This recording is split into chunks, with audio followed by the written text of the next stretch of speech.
The Girl in the Train. By Agatha Christie. And that's that, observed George Roland ruefully, as he gazed up at the imposing smoke-grimed facade of the building he had just quitted. It might be said to represent very aptly the power of money, and money, in the person of William Roland, uncle to the aforementioned George, had just spoken its mind very freely. In the course of a brief 10 minutes, from being the apple of his uncle's eye, the heir to his wealth, and a young man with a promising business career in front of him, George had suddenly become one of the vast army of the unemployed.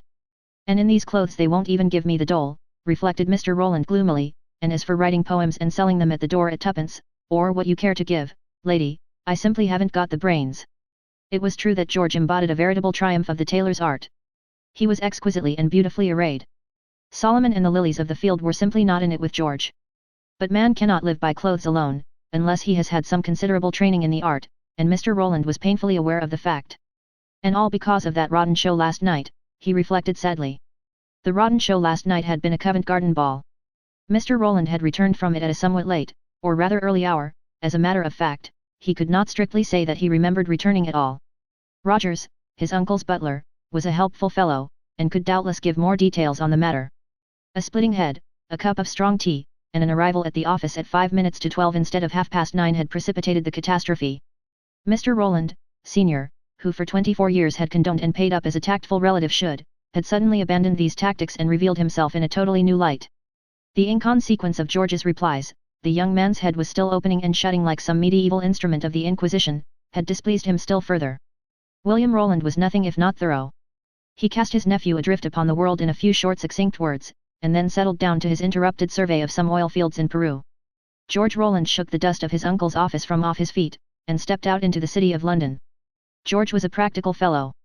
A good lunch, he considered, was essential to a review of the situation. He had it. Then he retraced his steps to the family mansion. Rogers opened the door. His well-trained face expressed no surprise at seeing George at this unusual hour. "Good afternoon, Rogers. Just pack up my things for me, will you? I'm leaving here." "Yes, sir. Just for a short visit, sir." "For good, Rogers." "I am going to the colonies this afternoon." "Indeed, sir." "Yes. That is, if there is a suitable boat. Do you know anything about the boats, Rogers?" "Which colony were you thinking of visiting, sir?" "I'm not particular. Any of 'em will do. Let's say Australia. What do you think of the idea, Rogers?" Rogers coughed discreetly. "Well, sir, I've certainly heard it said that there's room out there for anyone who really wants to work." Mr. Roland gazed at him with interest and admiration. "Very neatly put, Rogers. Just what I was thinking myself. I shan't go to Australia, not today, at any rate. Fetch me an ABC, will you? We will select something nearer at hand." Rogers brought the required volume. George opened it at random and turned the pages with a rapid hand.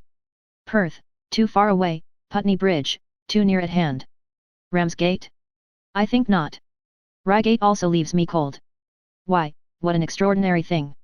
There's actually a place called Roland's Castle. Ever heard of it, Rogers?"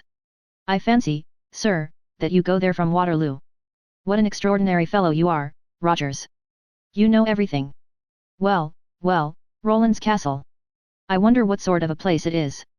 "Not much of a place, I should say, sir." "All the better, there'll be less competition. These quiet little country hamlets have a lot of the old feudal spirit knocking about. The last of the original Rolands ought to meet with instant appreciation. I shouldn't wonder if they elected me mayor in a week." He shut up the ABC with a bang. "The die is cast. Pack me a small suitcase, will you, Rogers? Also my compliments to the cook, and will she oblige me with a loan of the cat? Dick Whittington, you know. When you set out to become a Lord Mayor, a cat is essential." "I'm sorry, sir, but the cat is not available at the present moment." "How is that?" "A family of 8, sir. Arrived this morning." "You don't say so. I thought its name was Peter." "So it is, sir. A great surprise to all of us. A case of careless christening and the deceitful sex, eh? Well, I shall have to go catless. Pack up those things at once, will you?" "Very good, sir." Rogers withdrew, to reappear 10 minutes later. "Shall I call a taxi, sir?" "Yes, please." Rogers hesitated, then advanced a little farther into the room. "You'll excuse the liberty, sir, but if I was you, I shouldn't take too much notice of anything Mr. Roland said this morning. He was at one of those city dinners last night and—" "Say no more, said George. I understand. And being inclined to gout. I know. Rather a strenuous evening for you, Rogers, with two of us, eh? But I've set my heart on distinguishing myself at Roland's Castle, the cradle of my historic race. That would go well in a speech, wouldn't it? A wire to me there, or a discreet advertisement in the morning papers, will recall me at any time if a fricassee of veal is in preparation. And now, to Waterloo, as Wellington said on the eve of the historic battle. Waterloo Station was not at its brightest and best that afternoon. Mr. Roland eventually discovered a train that would take him to his destination, but it was an undistinguished train, an unimposing train, a train that nobody seemed anxious to travel by.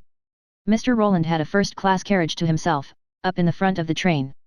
A fog was descending in an indeterminate way over the metropolis, now it lifted, now it descended. The platform was deserted, and only the asthmatic breathing of the engine broke the silence. And then, all of a sudden, things began to happen with bewildering rapidity. A girl happened first. She wrenched open the door and jumped in, rousing Mr. Roland from something perilously near a nap, exclaiming as she did so, "Oh! Hide me, oh! Please hide me!" George was essentially a man of action, his not to reason why, his but to do and die, etc. There is only one place to hide in a railway carriage, under the seat. In 7 seconds the girl was bestowed there, and George's suitcase, negligently standing on end, covered her retreat. None too soon. An infuriated face appeared at the carriage window. "My niece. You have her here. I want my niece." George, a little breathless, was reclining in the corner, deep in the sporting column of the evening paper, 1:30 edition. He laid it aside with the air of a man recalling himself from far away. "I beg your pardon, sir," he said politely. "My niece, what have you done with her?" Acting on the policy that attack is always better than defense, George leaped into action. "What the devil do you mean?" he cried, with a very creditable imitation of his own uncle's manner.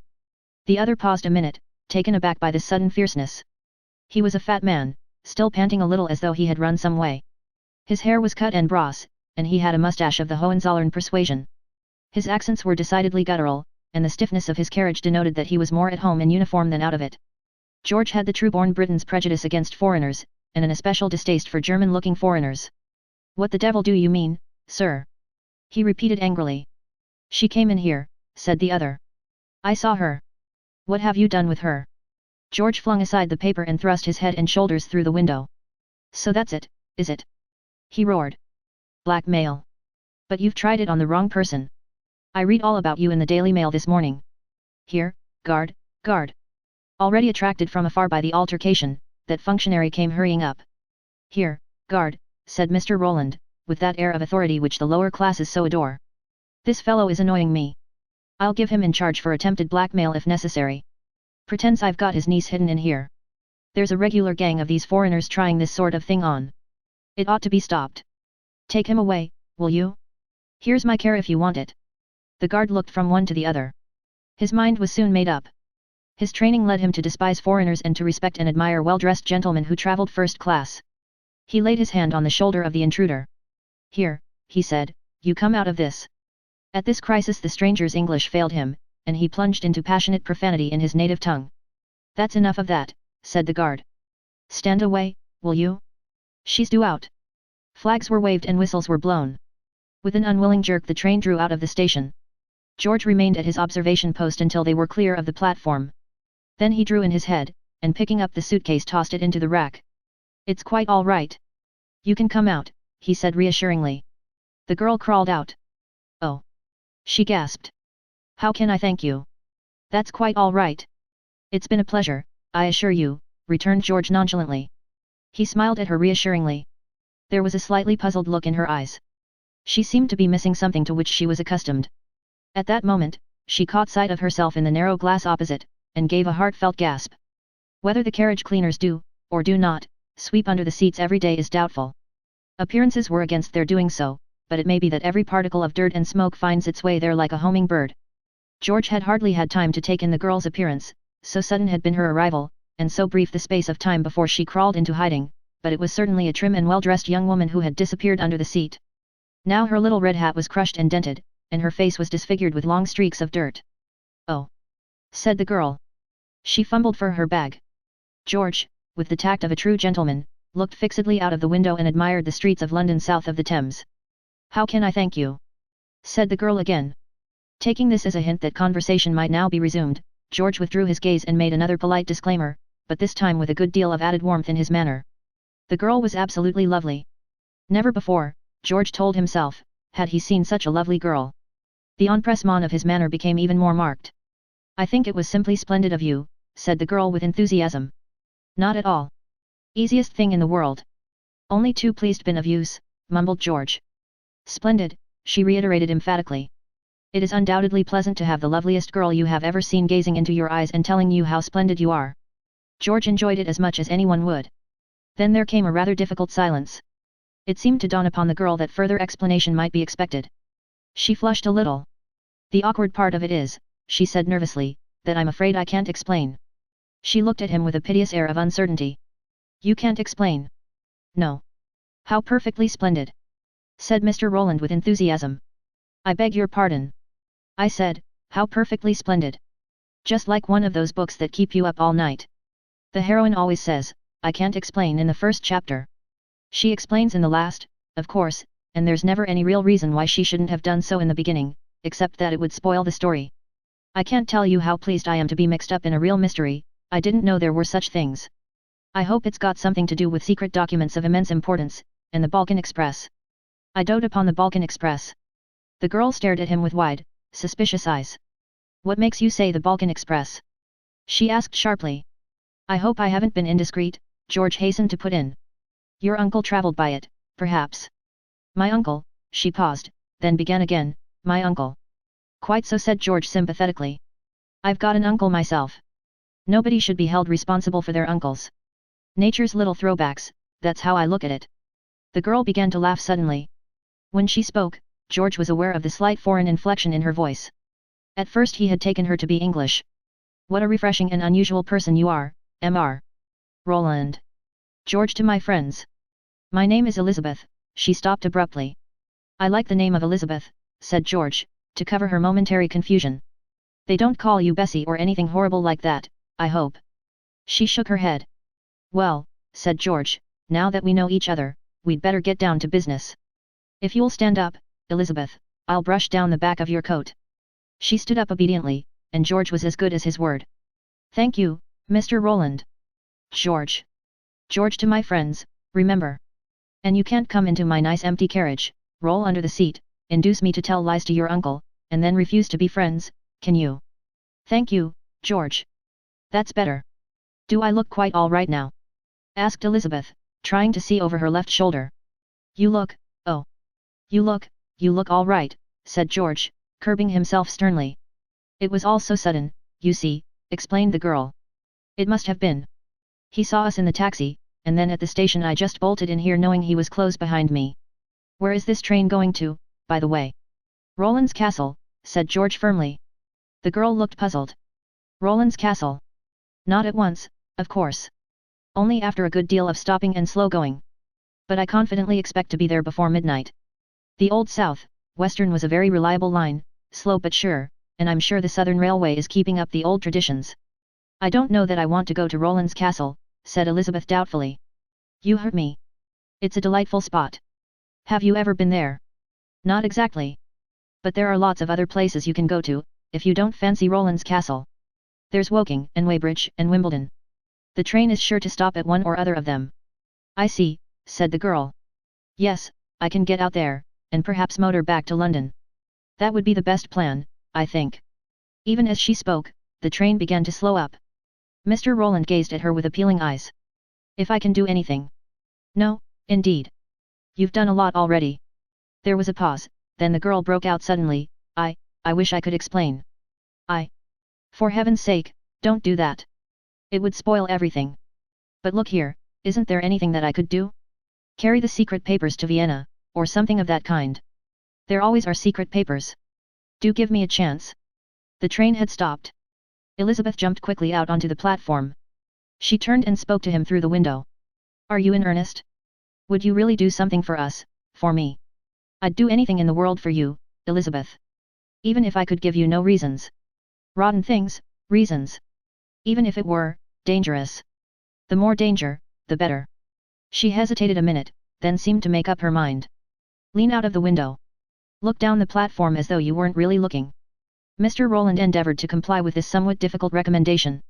Do you see that man getting in, with a small dark beard, light overcoat? Follow him, see what he does and where he goes. Is that all? Asked Mr. Roland. What do I? She interrupted him. Further instructions will be sent to you. Watch him, and guard this. She thrust a small sealed packet into his hand. Guard it with your life. It's the key to everything. The train went on. Mr. Roland remained staring out of the window, watching Elizabeth's tall, graceful figure threading its way down the platform. In his hand he clutched the small sealed packet. The rest of his journey was both monotonous and uneventful. The train was a slow one. It stopped everywhere. At every station, George's head shot out of the window, in case his quarry should alight. Occasionally he strolled up and down the platform when the wait promised to be a long one, and reassured himself that the man was still there. The eventual destination of the train was Portsmouth, and it was there that the black-bearded traveller alighted. He made his way to a small second-class hotel where he booked a room. Mr. Roland also booked a room. The rooms were in the same corridor, 2 doors from each other. The arrangement seemed satisfactory to George. He was a complete novice in the art of shadowing, but was anxious to acquit himself well, and justify Elizabeth's trust in him. At dinner George was given a table not far from that of his quarry. The room was not full, and the majority of the diners George put down as commercial travelers, quiet respectable men who ate their food with appetite. Only one man attracted his special notice, a small man with ginger hair and mustache and a suggestion of horsiness in his apparel. He seemed to be interested in George also, and suggested a drink and a game of billiards when the meal had come to a close. But George had just espied the black-bearded man putting on his hat and overcoat, and declined politely. In another minute he was out in the street, gaining fresh insight into the difficult art of shadowing. The chase was a long and a weary one, and in the end it seemed to lead nowhere. After twisting and turning through the streets of Portsmouth for about 4 miles, the man returned to the hotel, George hard upon his heels. A faint doubt assailed the latter. Was it possible that the man was aware of his presence? As he debated this point, standing in the hall, the outer door was pushed open, and the little ginger man entered. Evidently he, too, had been out for a stroll. George was suddenly aware that the beauteous damsel in the office was addressing him. Mr. Roland, isn't it? 2 gentlemen have called to see you. 2 foreign gentlemen. They are in the little room at the end of the passage. Somewhat astonished, George sought the room in question. 2 men who were sitting there rose to their feet and bowed punctiliously. Mr. Roland? I have no doubt, sir, that you can guess our identity. George gazed from one to the other of them. The spokesman was the elder of the 2, a grey-haired, pompous gentleman who spoke excellent English.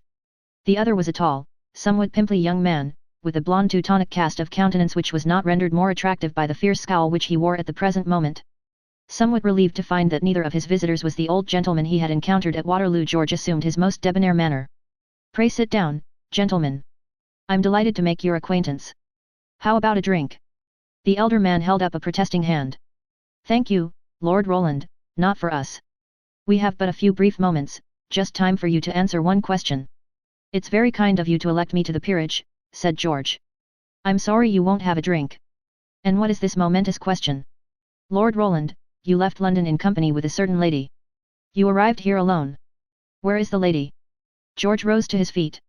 I fail to understand the question, he said coldly, speaking as much like the hero of a novel as he could. I have the honor to wish you good evening, gentlemen. But you do understand it. You understand it perfectly, cried the younger man, breaking out suddenly. What have you done with Alexa? Be calm, sir, murmured the other. I beg of you to be calm. I can assure you, said George, that I know no lady of that name. There is some mistake. The older man was eyeing him keenly. That can hardly be, he said dryly. I took the liberty of examining the hotel register. You entered yourself as Mr. G. Roland of Roland's Castle. George was forced to blush. A little joke of mine, he explained feebly. A somewhat poor subterfuge. Come, let us not beat about the bush. Where is Her Highness? If you mean Elizabeth. With a howl of rage the young man flung himself forward again. Insolent pig dog. To speak of her thus. I am referring, said the other slowly, as you very well know, to the Grand Duchess Anastasia Sophia Alexandra Marie Helena Olga Elizabeth of Catania. Oh! Said Mr. Roland helplessly. He tried to recall all that he had ever known of Catania. It was, as far as he remembered, a small Balkan kingdom, and he seemed to remember something about a revolution having occurred there. He rallied himself with an effort. Evidently we mean the same person, he said cheerfully, only I call her Elizabeth. You will give me satisfaction for that, snarled the younger man. We will fight. Fight. A duel. I never fight duels, said Mr. Roland firmly. Why not? Demanded the other unpleasantly. I'm too afraid of getting hurt. Aha. Is that so? Then I will at least pull your nose for you. The young man advanced fiercely. Exactly what happened was difficult to see, but he described a sudden semicircle in the air and fell to the ground with a heavy thud. He picked himself up in a dazed manner. Mr. Roland was smiling pleasantly. As I was saying, he remarked, I'm always afraid of getting hurt. That's why I thought it well to learn jujitsu. There was a pause. The two foreigners looked doubtfully at this amiable-looking young man, as though they suddenly realized that some dangerous quality lurked behind the pleasant nonchalance of his manner. The young Teuton was white with passion. You will repent this, he hissed. The older man retained his dignity. That is your last word, Lord Roland? You refuse to tell us Her Highness's whereabouts. I am unaware of them myself. You can hardly expect me to believe that. I am afraid you are of an unbelieving nature, sir. The other merely shook his head, and murmuring, this is not the end, you will hear from us again, the two men took their leave. George passed his hand over his brow. Events were proceeding at a bewildering rate. He was evidently mixed up in a first-class European scandal. It might even mean another war, said George hopefully, as he hunted round to see what had become of the man with the black beard. To his great relief, he discovered him sitting in a corner of the commercial room. George sat down in another corner. In about 3 minutes the black-bearded man got up and went up to bed. George followed and saw him go into his room and close the door. George heaved a sigh of relief. I need a night's rest, he murmured. Need it badly. Then a dire thought struck him. Supposing the black-bearded man had realized that George was on his trail? Supposing that he should slip away during the night while George himself was sleeping the sleep of the just? A few minutes' reflection suggested to Mr. Roland a way of dealing with this difficulty. He unraveled one of his socks till he got a good length of neutral-colored wool, then creeping quietly out of his room, he pasted one end of the wool to the farther side of the stranger's door with stamp paper, carrying the wool across it and along to his own room. There he hung the end with a small silver bell, a relic of last night's entertainment. He surveyed these arrangements with a good deal of satisfaction.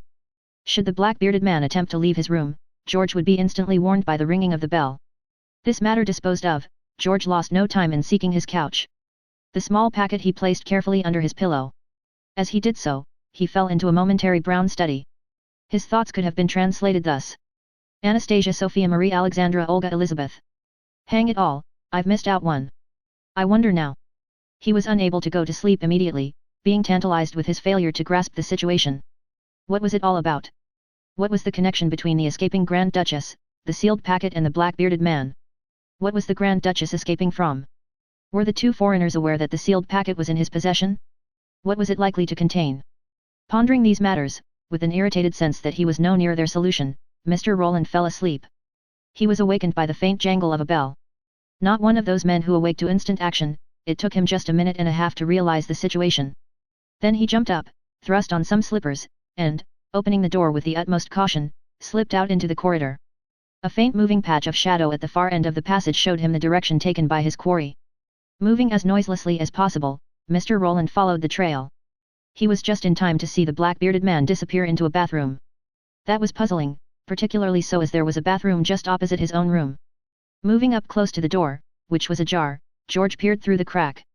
The man was on his knees by the side of the bath, doing something to the skirting board immediately behind it. He remained there for about 5 minutes, then he rose to his feet, and George beat a prudent retreat. Safe in the shadow of his own door, he watched the other pass and regain his own room. Good, said George to himself. The mystery of the bathroom will be investigated tomorrow morning. He got into bed and slipped his hand under the pillow to assure himself that the precious packet was still there. In another minute, he was scattering the bedclothes in a panic. The packet was gone. It was a sadly chastened George who sat consuming eggs and bacon the following morning. He had failed Elizabeth. He had allowed the precious packet she had entrusted to his charge to be taken from him, and the mystery of the bathroom was miserably inadequate. Yes, undoubtedly George had made a mutt of himself. After breakfast he strolled upstairs again. A chambermaid was standing in the passage looking perplexed.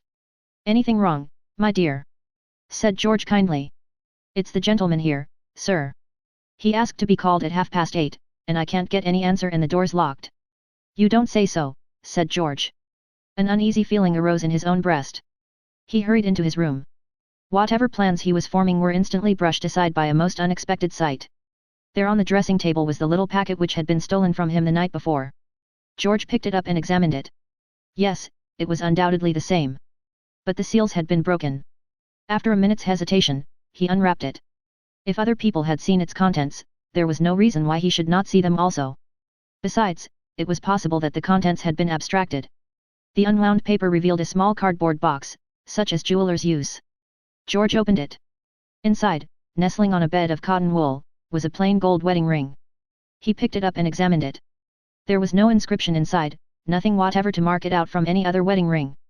George dropped his head into his hands with a groan. Lunacy, he murmured. That's what it is. Stark, staring lunacy. There's no sense anywhere. Suddenly he remembered the chambermaid's statement, and at the same time he observed that there was a broad parapet outside the window. It was not a feat he would ordinarily have attempted, but he was so aflame with curiosity and anger that he was in the mood to make light of difficulties. He sprang upon the window sill. A few seconds later he was peering in at the window of the room occupied by the black-bearded man. The window was open and the room was empty. A little farther along was a fire escape.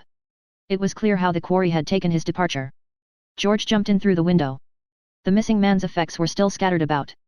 There might be some clue among them to shed light on George's perplexities. He began to hunt about, starting with the contents of a battered kit bag. It was a sound that arrested his search, a very slight sound, but a sound indubitably in the room. George's glance leapt to the big wardrobe. He sprang up and wrenched open the door. As he did so, a man jumped out from it and went rolling over the floor locked in George's embrace. He was no mean antagonist. All George's special tricks availed very little. They fell apart at length in sheer exhaustion, and for the first time George saw who his adversary was. It was the little man with the ginger mustache. Who the devil are you? Demanded George. For answer the other drew out a card and handed it to him. George read it aloud. Detective Inspector Gerald, Scotland Yard. That's right, sir. And you'd do well to tell me all you know about this business. I would I? Said George thoughtfully. Do you know, Inspector, I believe you're right. Shall we adjourn to a more cheerful spot? In a quiet corner of the bar George unfolded his soul. Inspector Gerald listened sympathetically. Very puzzling, as you say, sir, he remarked when George had finished. There's a lot as I can't make head or tail of myself, but there's 1 or 2 points I can clear up for you. I was here after Mardenberg, your black-bearded friend, and your turning up and watching him the way you did made me suspicious. I couldn't place you. I slipped into your room last night when you were out of it, and it was I who sneaked the little packet from under your pillow. When I opened it and found it wasn't what I was after, I took the first opportunity of returning it to your room. That makes things a little clearer certainly, said George thoughtfully. I seem to have made rather an ass of myself all through. I wouldn't say that, sir. You did uncommon well for a beginner. You say you visited the bathroom this morning and took away what was concealed behind the skirting board. Yes. But it's only a rotten love letter, said George gloomily. Dash it all, I didn't mean to go nosing out the poor fellow's private life. Would you mind letting me see it, sir? George took a folded letter from his pocket and passed it to the inspector. The latter unfolded it. As you say, sir. But I rather fancy that if you drew lines from one dotted I to another, you'd get a different result. Why, bless you, sir, this is a plan of the Portsmouth Harbour defences. What? Yes. We've had our eye on the gentleman for some time. But he was too sharp for us. Got a woman to do most of the dirty work. A woman? Said George in a faint voice. What was her name? She goes by a good many, sir. Most usually known as Betty Brightays. A remarkably good-looking young woman she is. Betty Brightays, said George. Thank you, Inspector. Excuse me, sir, but you're not looking well. I'm not well. I'm very ill. In fact, I think I'd better take the first train back to town. The inspector looked at his watch. That will be a slow train, I'm afraid, sir. Better wait for the express. It doesn't matter, said George gloomily. No train could be slower than the one I came down by yesterday. Seated once more in a first-class carriage, George leisurely perused the day's news. Suddenly he sat bolt upright and stared at the sheet in front of him. A romantic wedding took place yesterday in London when Lord Roland Gake, second son of the Marquis of Axminster, was married to the Grand Duchess Anastasia of Catania. The ceremony was kept a profound secret. The Grand Duchess has been living in Paris with her uncle since the upheaval in Catania. She met Lord Roland when he was secretary to the British Embassy in Catania and their attachment dates from that time. Well, Mr. Roland could not think of anything strong enough to express his feelings. He continued to stare into space. The train stopped at a small station and a lady got in. She sat down opposite him. Good morning, George, she said sweetly. Good heavens! Cried George. Elizabeth. She smiled at him. She was, if possible, lovelier than ever.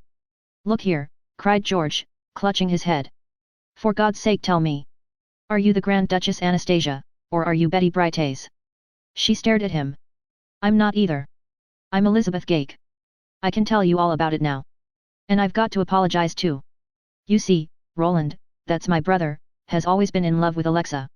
Meaning the Grand Duchess. Yes, that's what the family call her. Well, as I say, Roland was always in love with her, and she with him. And then the revolution came, and Alexa was in Paris, and they were just going to fix it up when old Sturm, the Chancellor, came along and insisted on carrying off Alexa and forcing her to marry Prince Karl, her cousin, a horrid pimply person. I fancy I've met him, said George. Whom she simply hates. And old Prince Osric, her uncle, forbade her to see Roland again. So she ran away to England, and I came up to town and met her, and we wired to Roland, who was in Scotland. And just at the very last minute, when we were driving to the registry office in a taxi, whom should we meet in another taxi face to face, but old Prince Osric. Of course he followed us, and we were at our wits' end what to do because he'd have made the most fearful scene, and, anyway, he is her guardian. Then I had the brilliant idea of changing places. You can practically see nothing of a girl nowadays but the tip of her nose. I put on Alexa's red hat and brown wrap coat, and she put on my grey. Then we told the taxi to go to Waterloo, and I skipped out there and hurried into the station. Old Osric followed the red hat all right, without a thought for the other occupant of the taxi sitting huddled up inside, but of course it wouldn't do for him to see my face. So I just bolted into your carriage and threw myself on your mercy. I've got that all right, said George. It's the rest of it. I know. That's what I've got to apologize about. I hope you won't be awfully cross. You see, you looked so keen on its being a real mystery, like in books, that I really couldn't resist the temptation. I picked out a rather sinister-looking man on the platform and told you to follow him. And then I thrust the parcel on you. Containing a wedding ring. Yes. Alexa and I bought that, because Roland wasn't due to arrive from Scotland until just before the wedding. And of course I knew that by the time I got to London, they wouldn't want it, they would have had to use a curtain ring or something. I see, said George. It's like all these things, so simple when you know. Allow me, Elizabeth. He stripped off her left glove and uttered a sigh of relief at the sight of the bare third finger. That's all right, he remarked. That ring won't be wasted after all. Oh! Cried Elizabeth. But I don't know anything about you. You know how nice I am, said George. By the way, it has just occurred to me, you are the Lady Elizabeth Gake, of course. Oh! George, are you a snob? As a matter of fact, I am, rather. My best dream was one where King George borrowed half a crown from me to see him over the weekend. But I was thinking of my uncle, the one from whom I am estranged. He's a frightful snob. When he knows I'm going to marry you, and that we'll have a title in the family, he'll make me a partner at once. Oh! George, is he very rich? Elizabeth, are you mercenary? Very. I adore spending money. But I was thinking of father. 5 daughters, full of beauty and blue blood. He's just yearning for a rich son-in-law. Said George. It will be one of those marriages made in heaven and approved on earth. Shall we live at Roland's castle? They'd be sure to make me Lord Mayor with you for a wife. Oh! Elizabeth, darling, it's probably contravening the company's bylaws, but I simply must kiss you.